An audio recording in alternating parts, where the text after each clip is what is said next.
कोल्हे यांच्या एका महत्त्वाच्या विधानाची।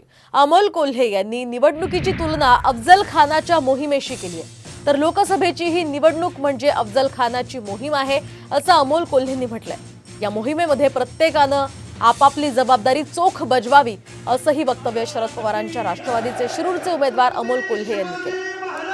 त्यामुळे त्यांच्या वक्तव्याची सध्या चांगली चर्चा सुरू आहे।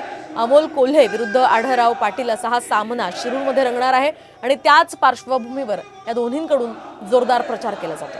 छत्रपती शिवाजी महाराज की संकट मोठं आहे, जसं स्वराज्यावर अफजल खान चालून आला।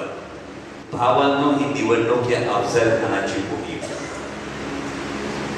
त्यामुळे नेताजी पालकरांनी मोरोपंत पिंगळे काय करतात हे बघायला जाऊ नका।